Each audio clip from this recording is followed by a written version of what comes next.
The aspects of a smaller school are honestly about the same as the larger school. The class sizes are pretty much comparable and all that. I feel like an associate's degree is just a 2-year practice of what you really want to do, and a bachelor's is just a step higher.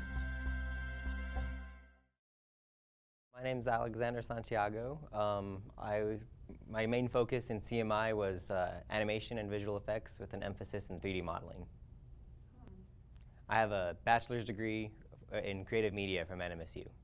There was a few extra classes that I wanted to learn at DACC, so I wanted to continue learning some things, mostly Illustrator and some of the programs I didn't quite get to cover in CMI, because when I was taking CMI, they were still kind of building it, and they're still building it now. So they were adding new classes that I wasn't able to take then over there. At CMI, when I took it, initially we had to take, the animation majors had to take film classes, production, editing, sound design, that kind of stuff, while the film side of CMI didn't. They didn't have to take any animation classes. But now I think they've changed the degree plan where the animation majors no longer have to take those classes. But I do think it's recommended that they do, because you do learn more about the cameras, because with 3D animation stuff, you have to deal with cameras and camera movements and all that kind of stuff. You still have to edit everything, so I think it's definitely recommended that they do. With the animation setup over at CMI, the programs are, initially, it's just kind of throws you into the deep end. There's the CMI 260, it's the beginning 3D class. And that one, it's broken up into segments about the whole animation process. You start off with basic design, you have to start box modeling, then you rig, then you animate, then you do all the camera animations, and you have the whole animation process in one semester, and it's very daunting and it's a lot to learn. But after that, then you do break it up into lighting, into modeling. I believe there's a modeling 2 offered occasionally.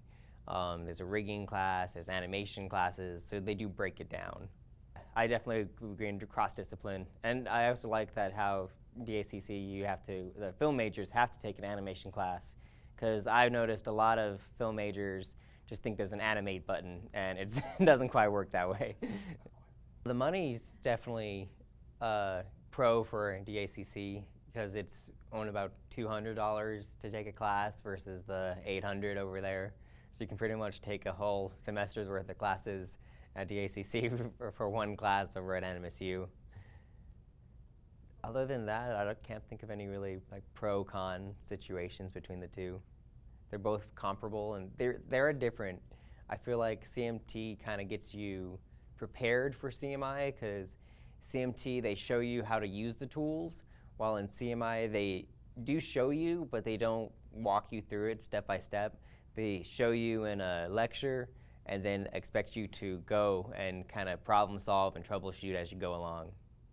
I don't believe there's a difference in the quality of education. I just think it's different when what you're taught. Like I said, mostly at DACC, it's more how to use the tools, while over at CMI, it's more of a more creative process. My name is Angel Sanchez. I'm 22, and I'm currently a CMI major. I have 3 certificates and 2 degrees. I have the digital graphics degree, the CMT degree, the digital video certificate, CMT, and digital graphics certificate as well. When I first joined CMT, I came in for game design, so my main intention was to do game design. But after taking a couple classes, I liked the digital graphics better. And then after that, I went to film. DACC has an entry level. It's great. It's cheaper, but you learn a lot more. I mean, as an intro level. But they're both pretty good. I'm enjoying NMSU, and I enjoyed DACC. Well, I really like their equipment over there, but I think our checkout procedure is much better than theirs, because over there you pretty much get like a 1-day checkout. At NMSU you get one, unless you check it out on Friday, you get the weekend. But over here you check it out on Thursday and you bring it back Monday. So, I mean, you have more time to work with your project. Since we have things to do, homework. Here you have more time to do that, and over there you only have one day if you check it out during the week. They have much more students, so I guess that's the biggest problem, because I guess it would need much more equipment for them to do that. That's a huge difference. Yeah, Anima 2, it's pretty expensive. Of course, I prefer paying what I paid at DACC, but that's something that's never gonna happen over there.